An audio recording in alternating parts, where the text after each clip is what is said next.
The room was crowded with voices, laughter layered over the clinking of dishes and the low hum of music drifting from the speakers, but everything inside me went silent the moment my father stood up. It was meant to be a happy gathering, the kind families host when they want to look united in front of relatives and old friends. People were dressed well, smiling too much, telling stories for show. I remember thinking, just minutes before he spoke, that this might finally be one of those rare evenings where nothing exploded. I was wrong. What happened next was rather unexpected. I will tell you everything, but first, if you enjoy stories like this, you want to be part of the 10% viewers who click on the like button. It makes us really happy. If you are yet to subscribe to our channel, kindly support us today by subscribing to this channel. This helps us to bring you more beautiful stories. It will be great to tell us where you are watching us from in the comment section. When my father cleared his throat, the sound cut through the noise like a blade through cloth, and the room began to fold into attention around him. He didn't look angry at first. In fact, his face was calm, too calm. The kind of calm that comes when a decision has already been made and all that remains is the execution of it. He held his glass loosely in one hand and scanned the room as though weighing the presence of every witness. My mother sat stiffly beside him, her fingers wrapped tightly around her napkin. My siblings exchanged glances I did not yet understand. And I, foolishly, smiled at him, thinking he was about to make a toast. Instead, he turned his eyes directly on me. "I have something to say," he began, his voice steady and measured. Conversations around the room softened, then died completely. Every face tilted toward him. Toward me. The air shifted, heavy with expectation. "For years," he continued, "I have tried to guide, to correct, to be patient." His gaze never left my face. "But tonight, I am done pretending." The word pretending struck first. Then came the sentence that would split my life in two. "You are no longer my child." For a moment, I thought I had misheard him. The room swayed gently, as if I were standing on something unsteady. My ears rang. My chest tightened so suddenly I had to suck in air like someone pulled from underwater. A few people gasped softly. Someone dropped a fork. But the sound that stayed with me most was the quiet, satisfied silence that followed his words, like the world itself paused to watch what would happen next. My father didn't shout. He didn't curse. He didn't even raise his voice. That calm made the words far more violent than any scream. "From today," he went on, "you are no longer welcome in my home, no longer part of my name, and no longer entitled to anything I built." He lifted his glass slightly. "I disown you." No warning. No explanation. No chance to defend myself. The people around us stared openly now. Some in shock. Some in discomfort. A few, with something that looked disturbingly like satisfaction. My mother's lips trembled, but she did not speak. My siblings looked down at their plates as though what was happening had absolutely nothing to do with them. In that moment, I understood something with brutal clarity. This decision had been discussed long before tonight. The audience was accidental. The verdict was not. I tried to stand, but my legs felt numb, distant, as though they were no longer fully connected to me. My heart pounded so hard I could hear it in my ears. "Dad," I whispered, the word heavy and fragile as it left my mouth. "What are you talking about?" He looked at me with a kind of detached certainty that hurt more than rage ever could. "You know exactly what I'm talking about," he said. "Your choices. Your disrespect. Your refusal to be what this family stands for." I searched his face desperately for any sign of hesitation. There was none. My throat burned as I tried to speak again. "If I've done something wrong, we can talk about it. We don't have to." "There is nothing to talk about," he interrupted flatly. "I have made my decision." The finality in his tone crushed whatever fragile hope I had been clinging to. This was not a threat meant to scare me into obedience. This was not emotional blackmail. This was an erasure. A public one. The room exhaled awkwardly. A few people shifted uncomfortably in their seats. Someone whispered my name under their breath. I felt dozens of eyes on me, not with concern, but with curiosity. The kind of curiosity reserved for accidents on the side of the road. My mother finally looked at me then. Her eyes were glassy, full of conflict, but she still said nothing. That silence cut deeper than my father's words. Silence meant permission. My siblings remained frozen, their faces carefully neutral. In that moment, I realized none of them were surprised. Some of them had known. Some of them had even agreed. My father set his glass down slowly and straightened his shoulders. "You should leave," he said. "Now." The room seemed to tilt inward on itself. Leave. Not go to another room. Not step outside for air. Leave. As in, disappear. I looked around once more, hoping, unreasonably, that someone would stand up. That someone would object. That someone would ask a question. No one did. So I nodded. Not because I accepted his judgment, but because I refused to beg. I picked up my jacket with hands that shook only slightly. The movement felt distant, unreal, like watching someone else pack up a life that had just been declared invalid. As I walked toward the door, no one stopped me. No one followed me. No one defended me. At the entrance, I paused. I turned back to look at him one last time. "You're making a mistake," I said quietly. He didn't hesitate. "No," he replied. "You were the mistake." That was the moment something inside me went completely still. I opened the door and stepped into the night. The cool air hit my face like a slap, but I barely felt it. My hands stuffed themselves into my pockets automatically as my feet carried me forward without direction. Behind me, the door closed. Softly. Not with anger. Not with shame. As though closing a door on a stranger required no emotion at all. The street was quiet. Too quiet. The sounds of the party faded into muffled echoes behind the walls of the house that no longer wanted me. I walked for a long time without realizing where I was going. My thoughts overlapped chaotically, trying to attach meaning to what had just happened, trying to build logic where there was none. Disowned. The word repeated itself in my mind like a broken alarm. It meant no home. No inheritance. No protection. No family. It meant starting over at the exact moment everything had been stripped away. And yet, beneath the shock and the burning ache in my chest, something unexpected was forming. Not despair. Resolve. If he believed those words would destroy me, he didn't understand what he had just unleashed. Because in rejecting me so publicly, so completely, he had also freed me from every shadow I had spent my life trying to escape. That night, sitting alone in a small rented room I could barely afford, I stared at the ceiling and whispered a promise to myself, one I would not break. He had taken my name. He had taken my place.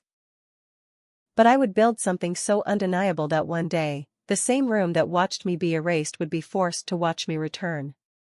And when that day came, no one would be able to pretend they didn't see it. The first thing I noticed the morning after I was disowned was the silence. Not the peaceful kind, not the gentle quiet of rest, but the hollow, ringing silence that comes when a life suddenly loses its structure. I woke up in a narrow rented room with cracked paint and a single flickering bulb, the smell of old dust hanging in the air, and for several seconds I couldn't remember how I had gotten there. Then the memory returned in full, the calm voice, the audience, the words that had peeled me out of my own family like an unwanted label. I reached for my phone instinctively, half expecting a message, a call, some sign that the night before had been a cruel misunderstanding. There was nothing. That silence confirmed that the sentence had not been temporary. It had been an eviction from belonging itself. By midday, the first practical consequences arrived. My bank card declined at a small cafe where I tried to buy breakfast. I tried again, embarrassed, insisting it must be an error. The cashier shook his head politely. Outside, I called the bank, hands sweating as I waded through automated prompts. When a human voice finally spoke to me, her tone was neutral but firm. The joint account I had shared with my parents had been frozen. All secondary access removed. My phone buzzed moments later with a formal notification I did not need to read twice. Financial separation had been executed with administrative efficiency. My father had not only disowned me emotionally. He had erased me procedurally. The next blow came hours later when I attempted to log into the family business system where I had once worked part-time. My access credentials were invalid. A message followed shortly after from the administrative office, carefully worded but cold in its finality. My position had been terminated due to internal restructuring. No severance. No discussion. No farewell. The door that had once represented legacy and continuity closed without the courtesy of sound. In one night, I had not merely lost a father. I had lost economic oxygen, professional footholds, and every informal safeguard that came with being one of us. What hurt most was not the speed of the cut. It was the precision. Every thread that connected me to the life I had known was severed with intention. Someone had planned this. Someone had anticipated what I might try to hold on to.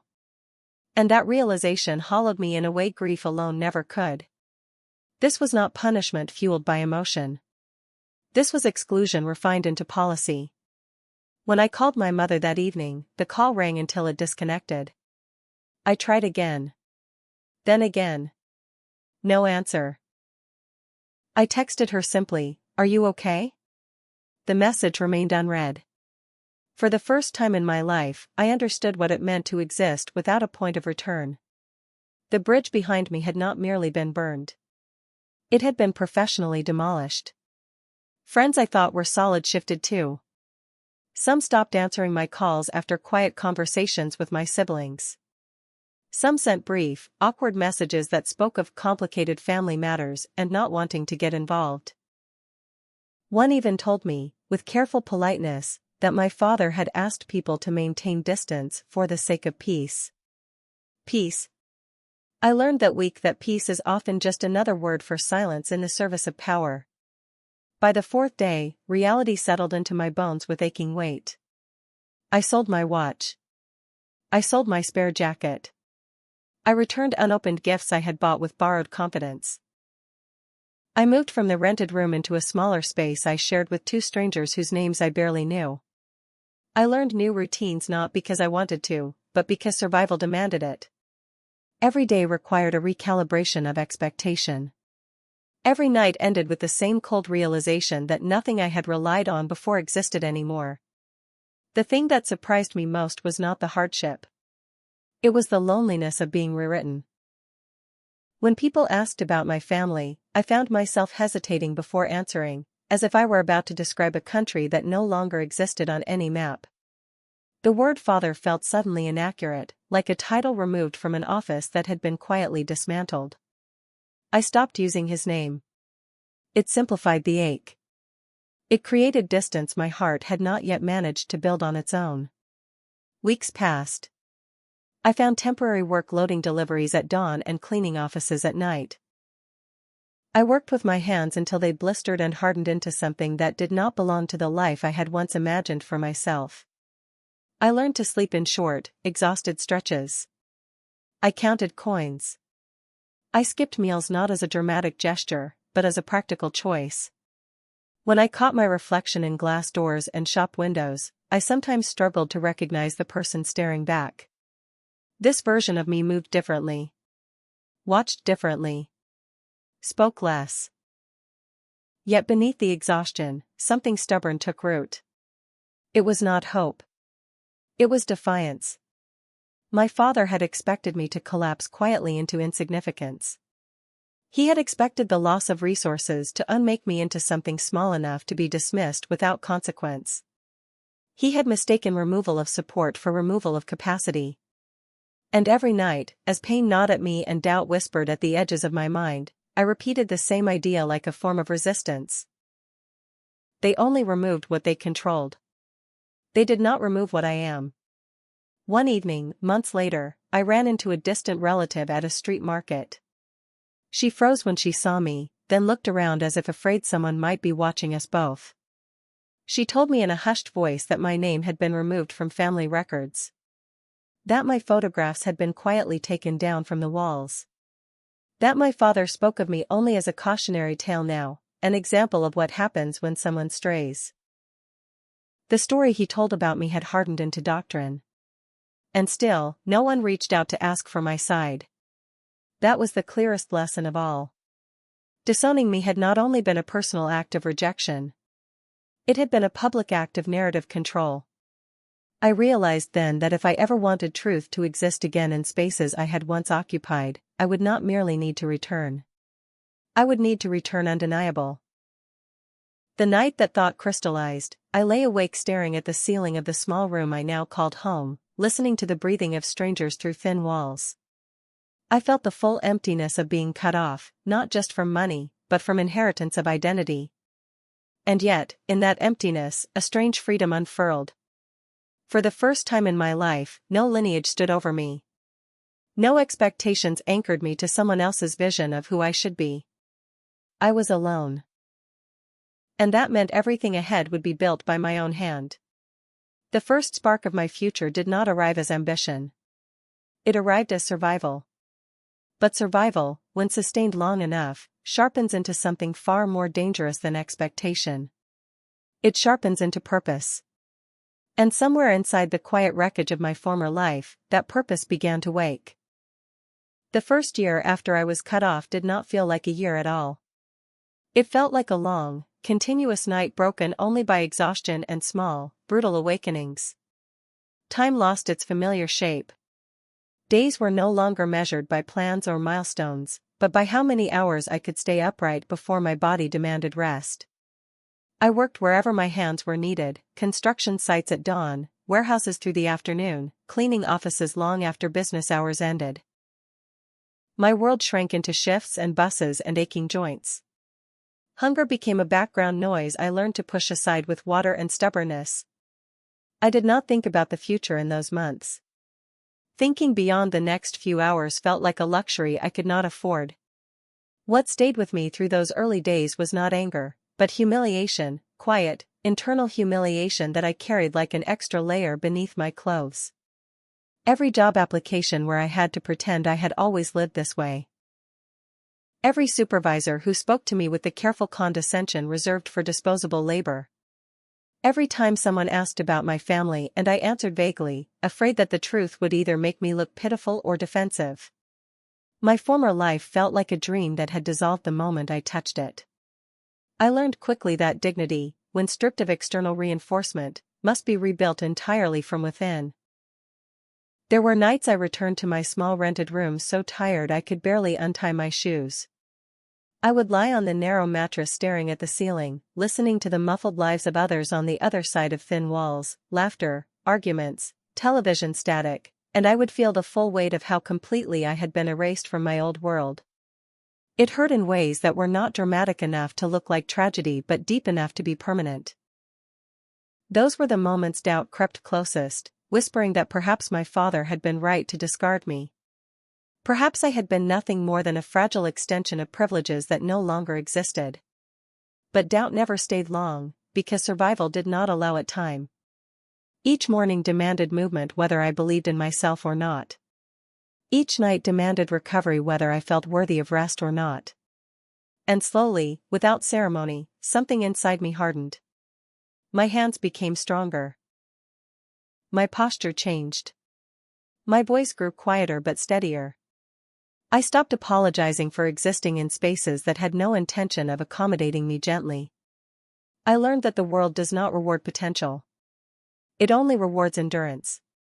In my second year, I met a man at the warehouse who noticed I worked differently. He was older, had seen enough cycles of struggle to recognize effort without explanation. He asked me one evening where I had learned to organize inventory so efficiently. I told him the truth in the simplest form possible, that I had been raised around systems and structure before my life collapsed.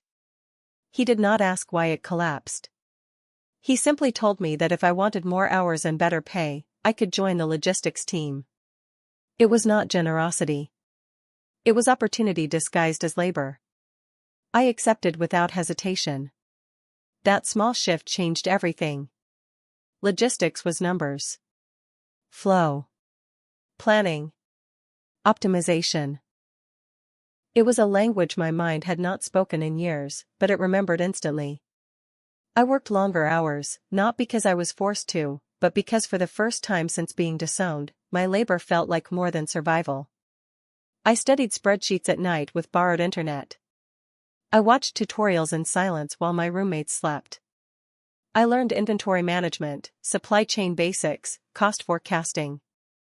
I learned because knowledge had no loyalty to bloodlines, only to those who pursued it. By the end of my third year, I had been promoted twice. My pay stabilized enough for me to move into a small apartment on my own. It was not impressive, but it belonged to me in a way nothing had since the night I was erased. I bought second-hand furniture slowly, one piece at a time. A small desk. A chair. A lamp. With each purchase, I felt myself staking a claim in a life no one could withdraw from me without consequence. I did not celebrate. I did not announce my progress. I did not reach out to anyone who had watched me fall. This rebuilding was not for them. It was for the version of me who had been told he was nothing. In the fourth and fifth years, exhaustion gave way to structure. Structure gave way to strategy. I began managing small teams. Learned to negotiate vendor contracts. Learned what risk meant when your margin for error was exactly zero. I made mistakes that cost money and ones that cost sleep. I absorbed every consequence like training rather than punishment. The discipline I developed during those years did not come from ambition. It came from the terror of ever being powerless again. Somewhere in that process, I stopped thinking about my father every day. The space he left inside me did not heal. But it stopped bleeding. His voice no longer echoed when I failed. His approval no longer defined when I succeeded. I had become something separate. In my 7th year, I partnered with 2 colleagues and started a small logistics consultancy. We worked from crowded cafes and shared office spaces that buzzed with desperation and possibility in equal measure. Clients came slowly at first. Mistakes were expensive. Doubt circled constantly. But we persisted in the only way we knew how, relentless refinement. By the end of our 2nd year, the business was steady enough that we no longer feared every invoice. By the 10th year, it had expanded beyond anything I once believed possible for the version of me who had stepped into the night with nothing but rejection in his chest. And still, I told no one from my former life. Not out of spite. Out of privacy. Success did not feel safe to share with people who had once proven how easily they could erase me.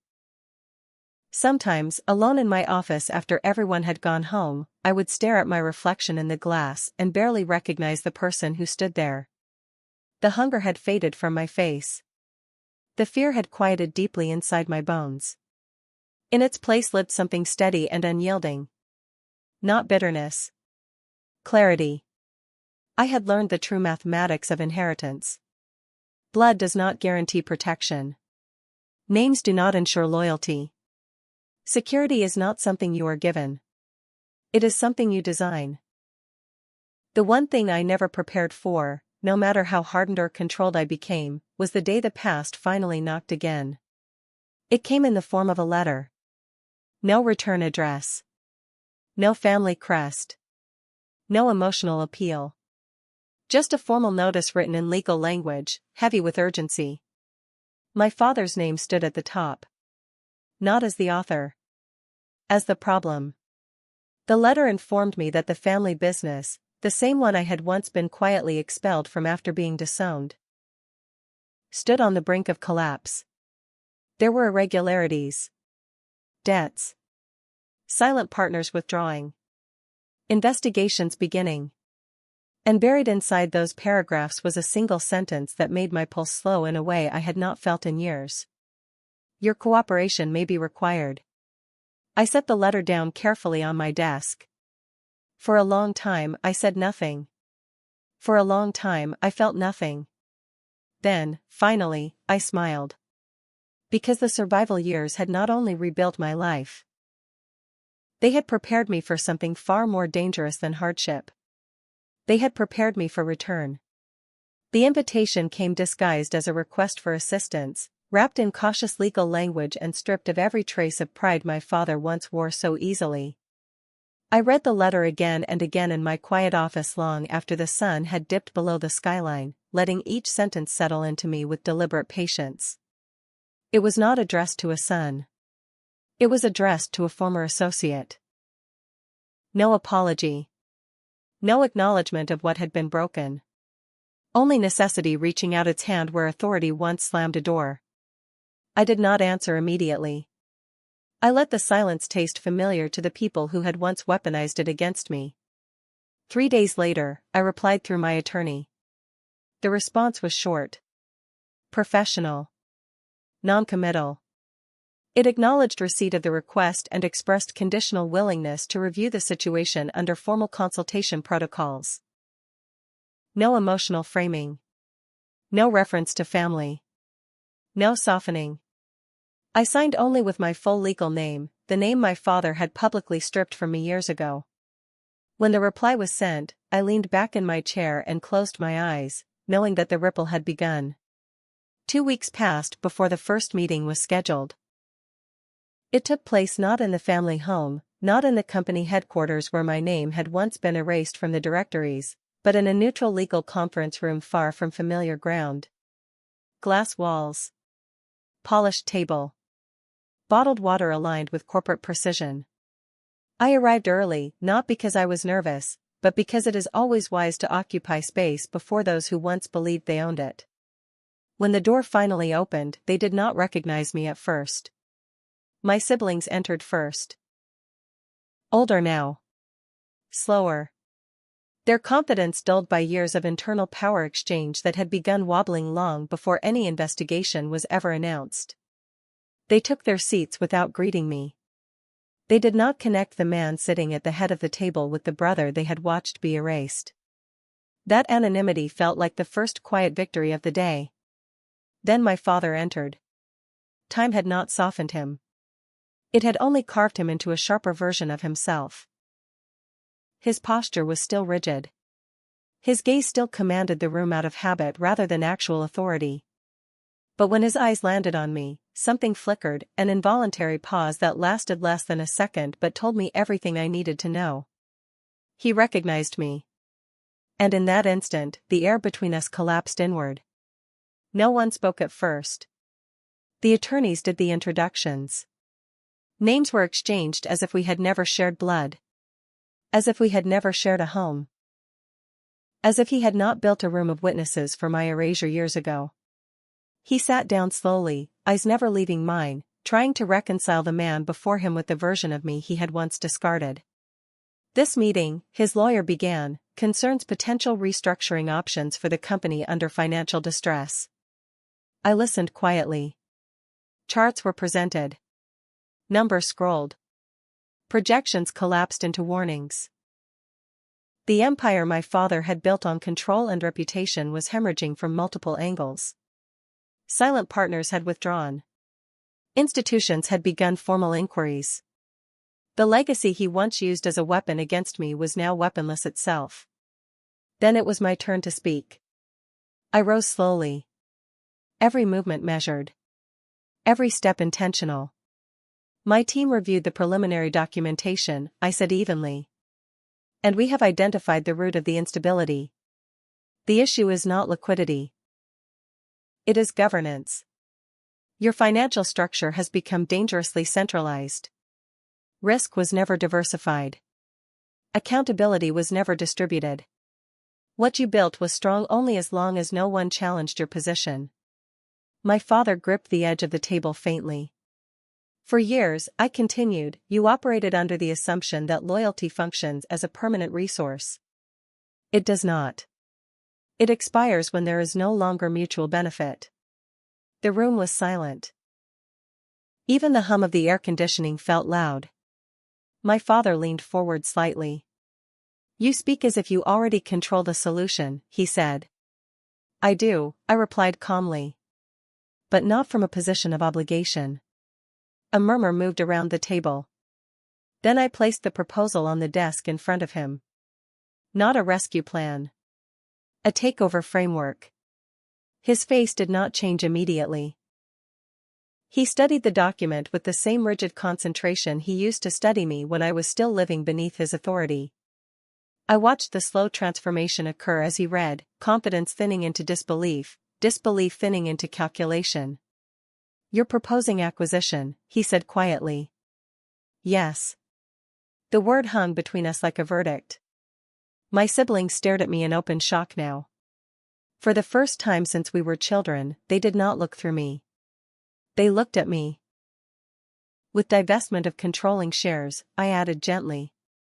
Your current governance model is no longer sustainable. External infusion is your only viable option.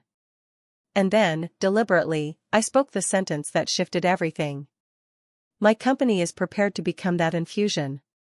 It was not said with pride. It was said with certainty. The realization moved across my father's face in stages. As if his mind were struggling to accept that the figure standing before him was not a consultant from a distant firm, but the son he had once stripped of name and place. The son he had declared expendable. The son who now held the only viable path between his legacy and its total collapse. My father did not speak for a long time. When he finally did, his voice was restrained with effort. You built this? Yes. How? He asked. I allowed myself a small, controlled breath. You removed everything I relied on, I said. So I built what you never taught me to preserve. The tension in the room became so thick it felt physical. The meeting ended without resolution. Not because the numbers were unclear, but because authority had finally encountered its reflection. Over the next week, negotiations escalated rapidly. My legal team communicated exclusively through channels my father could not dominate. Every attempt he made to exert leverage was met with smooth containment. Every appeal to family was returned unanswered. The middle ground he had always controlled no longer existed. The final meeting was held under far different conditions than the first. This time, he arrived early. This time, he did not occupy the head of the table. When the papers were signed, control shifted formally and irrevocably. Shares transferred. Authority redistributed. The legacy that once stood on my exclusion now breathed only because of my intervention. None of it was announced publicly at first. The family was allowed to absorb the irony in private. After the last signature was placed, the room emptied slowly. My siblings left in silence. Their eyes did not accuse anymore. They measured. My father remained seated long after everyone else had gone. When he finally stood, he faced me without the posture of command that had once made rooms retreat beneath his presence. You came back, he said quietly. Yes. To take everything I built? He asked. I met his gaze steadily. No, I replied. I came back because you broke what you built by trying to own it absolutely. He said nothing after that. When I left the building, the city looked no different. Cars moved. People hurried. The world did not pause for the quiet reversal of power that had just occurred behind glass and sealed doors. The return no one expected never looks miraculous from the outside. It only looks impossible in memory. And memory was about to be tested one final time. The truth did not explode into the world with scandal or spectacle. It emerged the way all real reckonings do, through unavoidable visibility. The first public shift came in the form of a press statement announcing the restructuring of the family company, a quiet notice of new controlling interests and a revised board. My name appeared in that release not as a son, not as an heir, but as a principal authority. The irony burned quietly beneath the formal language. Within hours, industry chatter stirred. By nightfall, the phones inside every branch of the company were ringing. The man who had once erased me with a sentence now faced the slow, Irreversible realization that erasure does not endure when competence returns wearing a different title. My siblings were the first to reach out. Their messages arrived cautiously, stripped of arrogance, clothed in uncertainty. Some spoke as if nothing irreversible had ever happened. Others tried to frame the past as misunderstanding softened by time. I answered none of them. Reconciliation offered before accountability is not reconciliation, it is negotiation masquerading as regret. I no longer negotiated my worth with anyone who had once watched me be erased without protest. My mother came next. She did not call. She came to my office. I watched her through the glass wall as she hesitated just outside the door, her reflection folding into mine in the faint glare of the hallway lights. For a moment, I saw not the woman who stood beside my father as he stripped me of my name, but the tired architecture of someone who had lived her life mediated by another's will for too long. She stepped inside quietly, closed the door behind her, and stood where she once would have sat without permission. "You've changed," she said softly. "Yes," I replied. "So has the silence you chose." Her eyes filled with unsent tears. He never expected this outcome. Outcomes don't require expectation, I said evenly. They require causation. She found no argument for that. He is not well, she murmured. I was not well when I slept on borrowed floors, I answered calmly. Her breath trembled. She nodded slowly, absorbing the truth without defense. She left without further attempt to soften what could no longer be softened. The final confrontation came not through anger, but invitation. A formal shareholders' assembly was scheduled, a public forum where authority is no longer whispered behind closed doors but declared under recorded scrutiny. I knew he would attend. Men like my father do not retreat quietly. They endure until the last illusion of control collapses in daylight. When he entered the hall, every movement of his was measured with restraint so precise it looked like dignity to those who did not know him. The room is large when power is certain. It is much smaller when power has shifted.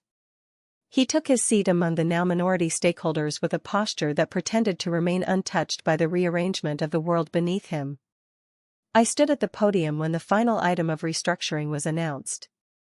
The company's continuity, I said evenly, will no longer be governed by heritage but by sustained accountability. Ownership without conscience corrodes institutions. Control without reciprocity dismantles them. My father's jaw tightened. For decades, this organization thrived on centralized command, I continued. That era is complete. The words were not personal. They were devastating precisely because they were procedural. Then, legally required archival statements were read aloud.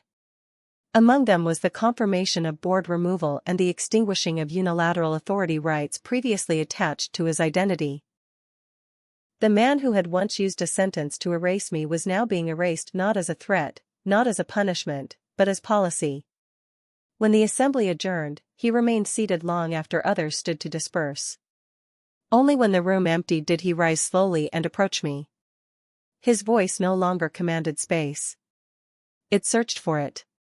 You came back as a stranger and dismantled what took me a lifetime to build, he said quietly. No, I replied. You dismantled it by believing ownership meant immunity. He studied my face, the same face he had once rejected in front of a crowd. Perhaps he was searching for recognition. Perhaps he was searching for absolution. What do you want from me now? He asked. It was the first time he had ever asked me what I wanted. Nothing, I said. The word unsettled him more than anger ever could have. No apology? You offered none when you disowned me. No reconciliation? You declared me dead to you in front of witnesses. Silence stood between us. Not the silence of control. The silence of conclusion. You could have destroyed me completely, he said finally. I did not come back to destroy you, I answered.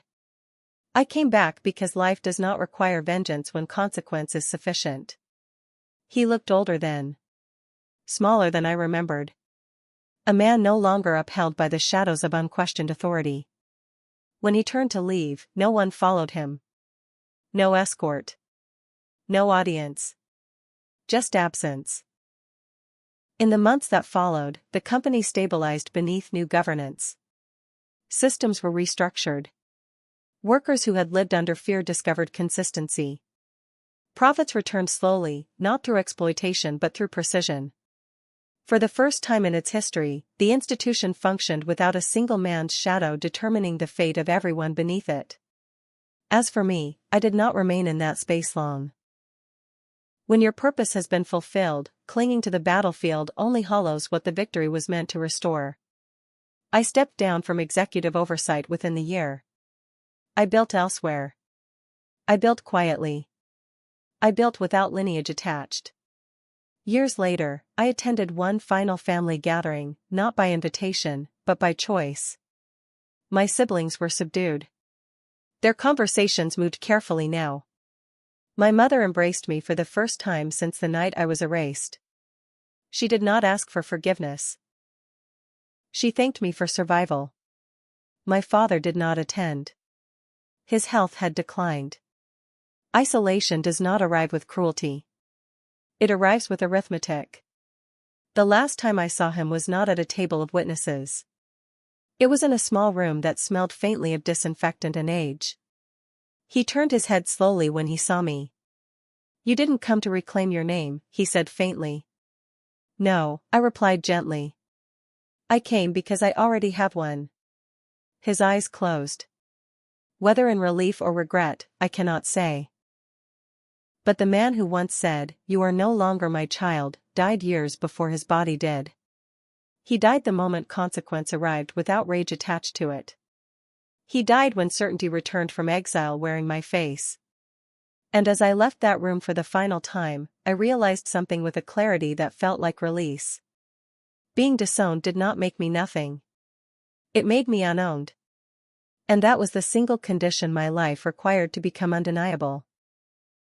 If this story moved you, shocked you, or reminded you of the power of resilience after betrayal, please like, share, and subscribe for more powerful family drama, real-life, inspired revenge, and emotional comeback stories every week.